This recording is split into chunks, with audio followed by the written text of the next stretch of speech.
What's going on, ladies and gentlemen? Welcome back to the Steel Curtain Call, a show here on YouTube and or Facebook, depending on where you watch us from, dedicated completely to the Pittsburgh Steelers. I am your host. My name is Patrick. Thanks for tuning in tonight, guys. I appreciate it. And remember, if you're watching on Facebook, like the Facebook page, the Steel Curtain Call. And if you're viewing on YouTube, you guys know what to do. Hit that big subscribe button and make your boy proud. So, a little bit of housekeeping before we get going here today. You're probably wondering, why is there a Napoleon Dynamite figurine on your table? Well, if you're a very observant viewer of the Steel Curtain Call, you probably know how it works. You've got Funko Pop Ben Roethlisberger, in his Color Rush uniform, by the way, and then you've got Funko Pop Antonio Brown over here. There's usually sitting beside them a Ben Roethlisberger bobblehead. The problem is the other day I was moving the table here. I'm not going to take the time to explain the ridiculous studio setup we have. We're still kind of on a getting to know each other basis here on the Steel Curtain Call. Maybe one day I'll reveal how the studio is set up. It's actually quite comical, but you guys don't really know that yet. Long story short, I was moving the table, and Ben Roethlisberger bobblehead fell off the table, and the problem is this. Here he is right here, Ben Roethlisberger bobblehead. Say hello. The problem is that he is connected to a stand, and it's not like those old McFarlane football figures where they've got, slots in their feet where you can just attach them to the stand and then take them off anytime you want. He is one with the stand. So when he fell and broke, he came completely off of the stand, and now I can't put him back, and now he can't stand up. So it's kind of a whole ordeal. It's a pretty simple fix, I believe. I could probably head down the local arts and crafts store, get a little bit of super glue. That'd probably get the job done. The problem is this. I procrastinate like nobody's business. So when will I get down to the local Hobby Lobby? Who knows? Who knows when I will? I hope to do it soon because Ben Roethlisberger bobblehead does enjoy being on the table. And having Napoleon Dynamite on the table may be a controversial thing because he kind of looks like Mike Glennon a little bit. I think Napoleon Dynamite and Mike Glennon share a lot of resemblance. So he's beaten us the 2 times that we played him, so maybe this isn't a good idea to have Napoleon up here. But anyway, that's the story behind Napoleon Dynamite. I hope to get Big Ben fixed soon, but we'll see. Dilly Dilly! That is the theme of tonight's episode, ladies and gentlemen. Dilly Dilly! Let's see how many Dilly Dillies we can get going in the comments. For those of you wondering what in the world I'm talking about, you know the Dilly Dilly comes from that really popular Bud Light commercial, but the Steelers locker room really enjoy Dilly Dilly. They say it all the time, and they enjoy it so much that there was one point during this game where Ben Roethlisberger looked at the defense. He didn't like what he saw, and he changed the play at the line of scrimmage to a run play. He changed the run play, changed it to a run play by saying Dilly Dilly. I mean, come on. How do you not love the Pittsburgh Steelers, guys? So that's the theme of the episode this evening, guys. Dilly Dilly. Let's get it going in the comments. The Steelers versus the Titans Thursday Night Football. Wow. Wow is all I have to say. Let it be known, on November 16th, 2017, Week 11 was the week that the Steelers offense finally woke up. We've been talking about it all year long, guys. When is the Steelers offense going to wake up? When is it going to start scoring 30 points a game? When is it going to become the high-powered offense we all know it is? And this was the week that it finally happened. It took 11 weeks. It took a long time, but it finally happened. That's all that matters. And the thing about this game that's actually kind of amazing, guys, is the Steelers scored 40 in this game, but they should have scored a whole lot more than 40. They actually were 3 of 7 in the red zone this game. They failed to capitalize on some key turnover opportunities as well. So when you start to put all of that into perspective, the Steelers should have easily scored more than 40 points. So we had a game where they finally scored 40. They dropped a 40 burger, but they still didn't achieve their full potential. Like I said back in our midseason review, it's going to be exciting when the Steelers does start living up to their full potential. They didn't live up to the full potential in this game, but they still scored 40 points. Let that sink in for just a moment. And it was just a satisfying game all around. You had solid contributions from all sides of the football. Offense had a great game. Defense had a great game. Special teams rebounded after a bad week last week against the Colts. It was just a great win all around. And we're going to start tonight with the offensive side of the football, and we're going to start off the offensive discussion by thanking and congratulating 2 men, and that is Ben Roethlisberger and Todd Haley. All year long, we've been trying to figure out what is wrong with the offense. Is it more Ben Roethlisberger or is it Todd Haley's play calling? And quite honestly, guys, I think it's a little bit of both. One of the things I've seen all year long from Steelers fans is you've kind of had split sides. You've had Team Todd Haley and you've had Team Ben Roethlisberger. And I don't think that's the right place to be. I think the right place to be is somewhere in the middle. Probably leaning a little more towards Ben Roethlisberger because he's had a pretty bad season overall. But I think when you watch the Steelers this season, you're going to see uncreative play calling by Todd Haley at times, also a failure to adapt to what defenses are doing, and then Ben Roethlisberger, like I said, just hasn't played very well. So I think it's kind of been a combination of the 2 men. But in this game, Todd Haley called an excellent game, and Ben Roethlisberger played an excellent game. So both of these guys deserve a lot of credit. We'll start with Ben Roethlisberger in this game. I hope that the Ben Roethlisberger is washed up and he's a raggedy old man discussion. I hope that can finally go away now. Ben Roethlisberger goes 30 of 45 for 299 yards and 4 touchdowns in this game, no interceptions. We've been waiting for him to have that big blow-up game all year long, and it finally happened this game. And like I said, I just really hope that all the haters can go away now. Ben proved in this game he has plenty of juice in the tank. And say it with me, everybody, no huddle. This was one of those weird games that watching it, I saw the Steelers run the no huddle almost all game long, and I thought to myself, yeah, where's the no huddle been? Where's this been? In the Todd Haley, Ben Roethlisberger era, they have always had tremendous success when they go to the no huddle. And I've been wondering all year long, why aren't we seeing more no huddle? It works. If it ain't broke, don't fix it. Well, in this game, they ran it almost all game long, and look at the result. And Ben just ran the no huddle exceptionally well in this game. The Titans had absolutely no answer for it. You could tell that Dick LeBeau was not prepared at all. And I kind of think another thing with this game is Ben just made throws in this game. I know that's a very simple, doy thing to say, but when you watch Ben Roethlisberger this season, he hasn't been very accurate. He's just made poor decisions overall. He's forced a lot of throws. And when you watch this game, he just made those throws that we see him make usually. I think it was as simple as that. He just played better. And Ben had some absolutely gorgeous throws in this game. The touchdown to Antonio Brown on the opening drive, the one that came off of the free play, obviously it's a free play, so the smart thing to do when you've got a free play is chunk it down the field. Ben does this quite often on the free plays, but this wasn't merely a, hey, I'm going to chunk it down the field to Antonio Brown. He put that ball exactly where AB would end on his route, and he threw it right between two Titan defenders. He put the ball right where it needed to be in that window on a deep throw. That was an exceptional throw. And then obviously Antonio Brown's one-handed grab off of his helmet was just crazy. We'll get to Antonio Brown here a little bit later and how great he was. But that throw, I mean, obviously the catch was amazing because he caught it off of his helmet, but Ben also put that ball right over his back shoulder to where the Titans defender had no chance to get it. So even though it was a great catch, Ben deserves a lot of credit for the throw as well. And then the next thing I thought that Ben did well in this game was distribute the ball well around the field. Now, most people are going to say, well, what do you mean he threw it to AB all game? Well, he threw it to AB the majority of the game, which isn't a bad thing to do. Antonio Brown was open for most of the game, and also throwing to Antonio Brown's never the worst thing in the world to do anyway. But Antonio Brown has 10 catches. Le'Veon Bell has 9 catches. Juju Smith-Schuster has 4. Martavis Bryant has 2. And Jesse James has 5. So I thought, we've been talking all year long about Ben's forcing the AB too much. He's not distributing the ball well. Well, he did in this game. And like I said, 30 of 45, 299, 4 touchdowns, no picks. Just a great game from Ben Roethlisberger, and I really hope this game quiets the haters for some time. Now, with that stat line that I just read you, 30 of 45, we will cue the Todd Haley discussion. If you would have told me coming into this football game that the Steelers were going to throw the ball 45 times and Le'Veon Bell would only run 12 times, I would have lost my mind. And the thing about it, it wasn't really a situational type of thing. It wasn't like Le'Veon Bell tried to run from the earlier parts of the game and he just got shut down the entire game. No, it was very clear from the start of this game that Le'Veon Bell was not a big part of the game plan. It was very clear from the start that they wanted to run the no huddle. They wanted to put the ball in Ben Roethlisberger's hands and let him throw for the majority of the game. And that's exactly what they did. And it's kind of funny, it's a good thing the Steelers won this football game, or not only that they won the way they did, but if they would have won, say, 20-17 in a close game, I think the narrative would have been very, very simple. Oh, Todd Haley didn't run Le'Veon Bell, that's why they lost. That would have been a very easy narrative to go with. But, Ben Roethlisberger throws the ball 45 times in this game. Bell only runs 12, and look at the end result. So as much as we want to say, why didn't he implement Bell more? And don't get me wrong, there were a couple of times, especially from the earlier parts of the game, that I thought they probably could have benefited from running Bell a little bit more, but it's all about the finished product. And with the finished product, are you mad that Ben threw the ball 45 times? I don't think you can be. And the more that I've had time to chew on this game, the more I've just fallen in love with the play calling by Todd Haley in this game. You come into a game facing Dick LeBeau, who has his secondary playing well above average. This Titans secondary is not bad at all. They've been very good at minimizing big plays. They've been very good at tackling the initial catch, not letting the top get taken off.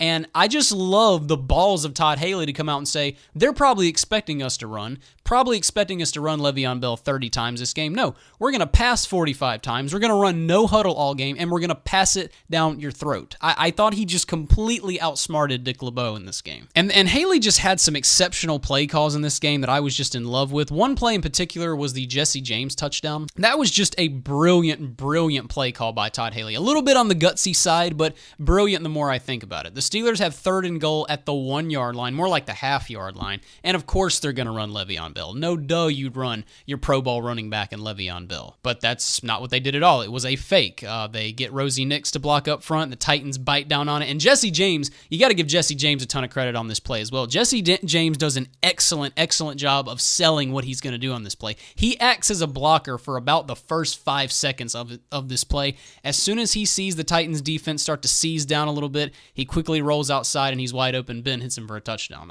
I watched that play several times back on NFL Game Pass, and I just thought it was a brilliant play call by Todd Haley. And once again, outsmarting Dick LeBeau. He did that many times throughout the night. So, like I said, Ben and Todd Haley have been under fire a lot this season, and I thought both of these guys just had very good nights. Ben played well. Todd called an exceptional football game. Kudos to these two gentlemen. Now, the next guy we want to talk about is that guy named Antonio Brown. 10 catches, 144 yards, 3 touchdowns, including, like we just talked about, the crazy one-handed grab off the helmet. That play's amazing. I mean, making a one-handed catch is hard enough, but catching it off your helmet, that is such a hard thing to do. Folks, it frustrates me that when I even hear some of the talking heads every now and then, the smart people on ESPN, Antonio Brown's one of the best receivers in football. No, he's not one of the best. He is the best. I don't really feel the need to sit here and reel off the reasons why he is, but Julio Jones is a great receiver. AJ's a great receiver, but there is no discussion for who is the best wide receiver in the NFL right now. There is no discussion. And one of the things that I think was good in this game, and this is where we go back to Todd Haley, I thought that the Steelers did a good job of involving Antonio Brown more in this game. When you watch the Steelers' last 2 games, Antonio's kind of been quiet. A lot of it has to do with the fact that he's Antonio Brown and teams are going to double and triple team him and bracket him and try to minimize him. But I don't think the Steelers did a great job over the last 2 games of really making him big, really implementing him in a big way into the offense. And I thought in this game, Todd Haley came out and said, you know what?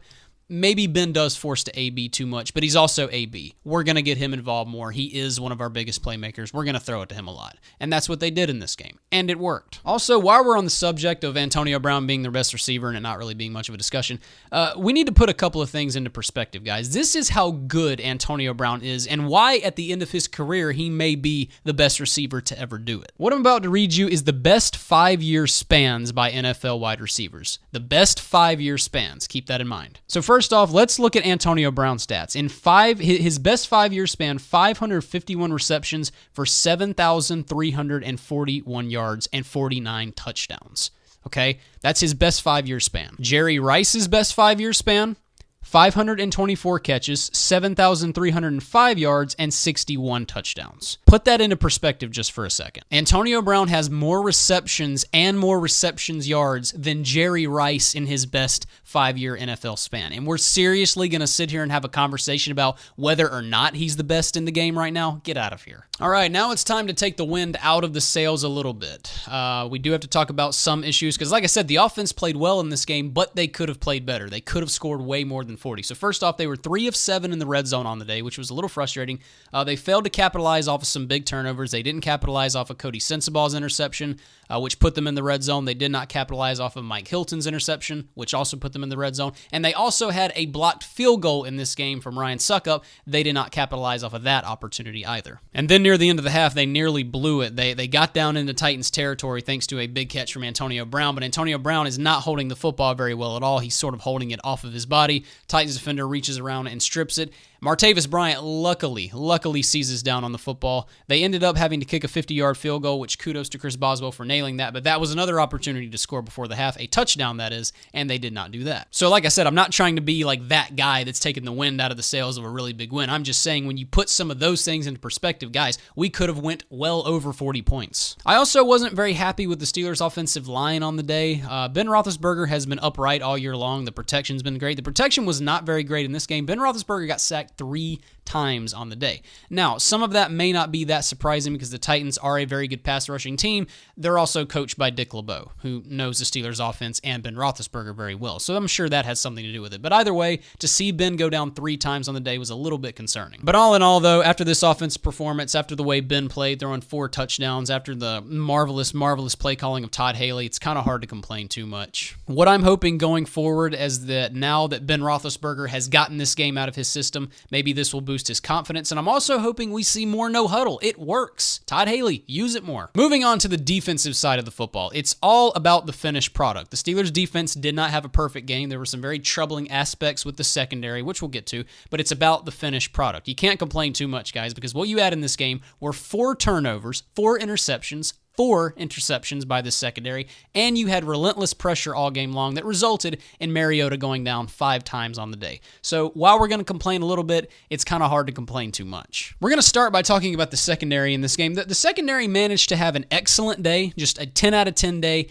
and a very bad day all at the same time. I know those are kind of conflicting statements, but that's kind of what happened. We'll start with the bad. Marcus Mariota did throw 4 interceptions in this game, but Marcus Mariota also threw over 300 yards on the day. The Steelers secondary didn't particularly have a great day.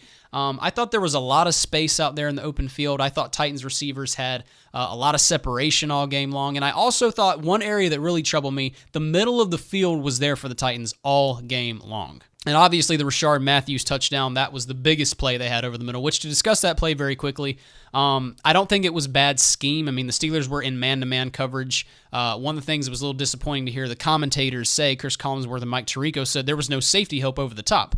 Well, yeah, that's because they were playing man-to-man coverage, so there wouldn't be safety help over the top. But on that play, Cody Sensabaugh got coverage. Sensabaugh just got beat. I mean, it's literally as simple as that. Matthews ran a great post route. He got Sensabaugh turned around, and Sensabaugh could not recover in time to get back to the football.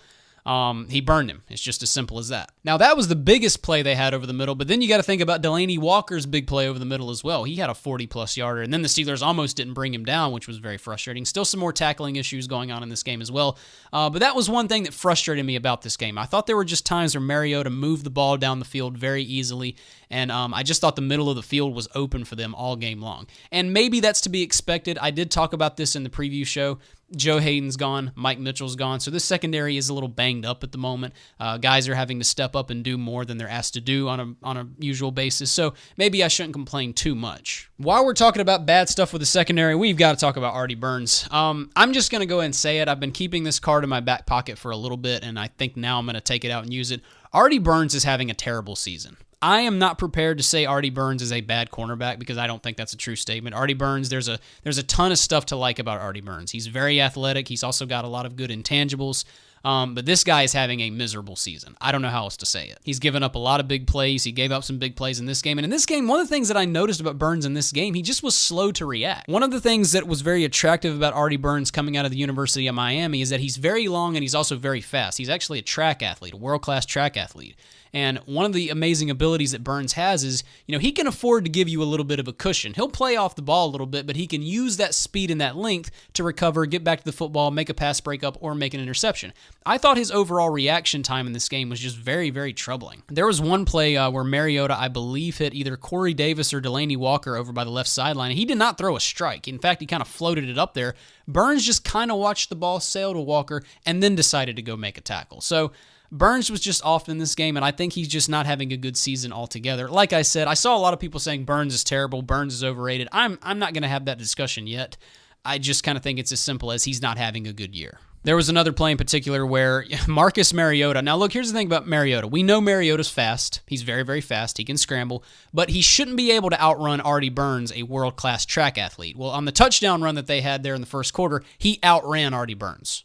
I don't know how that happens. So Burns needs to clean this up. He needs to get back in the film room, figure out what's going on, maybe work on his technique a little bit more. I don't know if he's in his own head right now. I'm not sure what's going on. It's very hard to analyze. The only thing I can do is watch film and tell you guys that he's not having a good season. It's as simple as that. But with all this complaining, you have to keep it all into perspective because the secondary did get 4 interceptions on the day. First one was Mike Hilton. That was just a heads-up play by Mike Hilton. Marcus Mariota overthrows his target, and Hilton's right there to make a play. Hilton then has a great return down into the red zone. The Titans' red zone. The Steelers failed to capitalize off of it, but a great interception by Hilton nonetheless. That is his second of the year. The guy just continues to be a stud. The guy continues to take all that hype that he had in the offseason and bring it with him here to the regular season. Love the way Hilton's playing football right now. And by the way, this wasn't Hilton's only big play. He had 2 tackles for losses in this game. It amazes me that a guy who is only 5'8", a small, tiny little guy, is as big as he is in coverage and in stopping the run. He is a complete football player. I love this guy to death. Shout out Cody Sensabaugh. He had the second interception on the day. This was just a grown man interception. This wasn't a you were at the right place at the right time. This wasn't a tip ball that flew 30 feet in the air and then you were just in the right place and you got it. This was Cody Sensabaugh recognizing the route that the receiver was running, jumping in front of it, and making a play. This was a grown man, talented interception. And it looked like that he was going to take it all the way for 6, but Marcus Mariota chased him down and tackled him there over by the left sideline. That was a little frustrating, but just an amazing interception there for Cody Sensabaugh. And I think all of us are a little bit nervous right now with Cody Sensabaugh playing, not Joe Hayden. We know that Sensabaugh is capable, but I think we'd all rather have Joe Hayden. And to see him do this in Hayden's place was very, very exciting. That's going to help me sleep a little bit better at night. And he actually almost had 2 interceptions on the day, now that I think about it. There was another play where he jumped the route and just didn't secure the football. He almost had 2 on the day. So very, very happy with Cody Sensabaugh right now. Robert Golden had an interception, and Sean Davis had an interception. Sean Davis's interception was very similar to Cody's, just jumped the route, read the play the entire way, and almost took it for 6, just like Sensabaugh did. That was ultimately the play that ended the game there. Sean Davis just continues to quietly be having a great season. We're talking about Hilton and Hayward, and TJ Watt and all these other guys, but we're not talking about Sean Davis enough. The guy is quietly having a brilliant season. Moving on to the rush defense, the Steelers took the run game completely away from the Tennessee Titans. They had just 21 carries for 52 yards on the day. They averaged only 2.5 yards per carry, and I got to say I was a little worried about this coming into the game. The Steelers have a good run defense, but the Titans have a good rush attack as well. One of the best in the NFL in DeMarco Murray and Derrick Henry. Both of those guys are averaging close to 5 yards on the season as a whole. So the fact that the Steelers were able to take that away from the Titans in this game, I thought was very, very big. There were a couple of times in this game where I thought the rush defense was a little bit shaky. I thought the running lanes were wide open on several of the runs they had, but like I said, as a whole, you can't complain. 21 carries, 52 yards. Hard to get too mad at that. Now we'll talk about the pass rush. The pass rush was absolutely incredible in this game. It was almost like Keith Butler was looking at Dick LeBeau, his former master, and saying, hey, look what the apprentice can do. He blitzed furiously in this game, brought pressure from all kinds of different places on the field. They got to Mariota 5 times on the day. There were a couple of other times where I thought they should have had more sacks, but to get to them 5 times, I thought was very solid. Cameron Hayward was responsible for 2.5 of those sacks. Folks, Cameron Hayward, it makes me mad to hear people say Cameron Hayward's having a good year. No, he's not. He's having an all-pro year. And here's what's kind of funny is the Steelers haven't had a double-digit sacker since 2010. Think about that for a second. It's been that long since we've had one player get double-digit sacks in a season. And it's not from an outside linebacker right now. It's not Dupree or Harrison or TJ Watt. It is our defensive lineman, Cameron Hayward. He is just having a vicious season. I love the way he's playing right now. He's also instrumental against the run as well. Cameron Hayward's playing like an all-pro. He's playing like one of the best defensive linemen in football right now. Stephon Tuitt had another sack in this game. Once again, just continues to prove why he is indeed worth $61 million. Vince Williams is another guy that I want to pause on very briefly.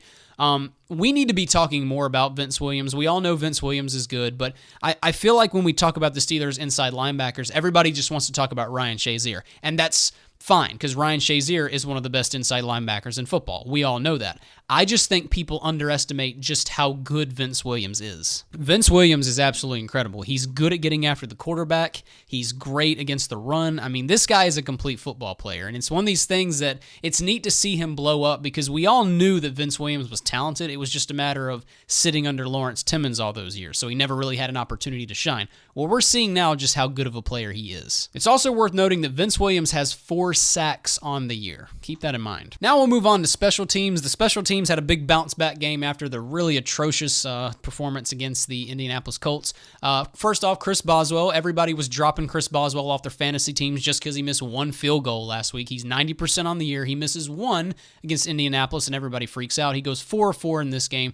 Very good game for him. And we had a blocked field goal. It was like Danny Smith watched the Bears in the Colts game and said, hey, I want to try. And then you can see him. He's over there jumping up and down on the sidelines with a lot of gum in his mouth.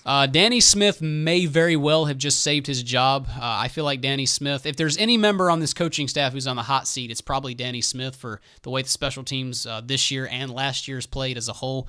He might have saved his job in this game, to be 100% honest with you. But all around, just really, really complete game. You know, these are the types of games that make you feel really good when you go to bed at night. When you get those games where the offense, the defense, and the special teams all contribute, it makes you feel really good. It's really no fun to sit here and do a recap and talk about how bad the offense was and the defense had to save the day. It's really fun when all 3 sides of the football play well. That's what they did in this game. Very, very proud of this team. Very happy that the offense finally blew up. Like I said, I hope now that the Steelers have got the big game out of their system, we're going to see more of them now. The schedule gets easier from here. We do have to play the New England Patriots at some point. That's the tougher game on the schedule at this point, but there's no reason why the Steelers can't have more of these performances. And by the way, guys, the Titans are a good football team. This is another thing that's exciting. They didn't do this against a bad football team. They did this against a very solid football team. So hopefully this can trigger more of these types of performances. I don't think there's any reason why we can't have more of these types of performances going down the stretch. But right now, guys, we are 8-2. The offense finally appears to be on track. The defense is playing well, forcing turnovers, getting pressure. It's exciting right now. Hopefully these types of performances can continue. All right, guys, I think that's going to do it for my recap. Remember, comment below, dilly dilly. I want to see how many dilly dillies we can get going.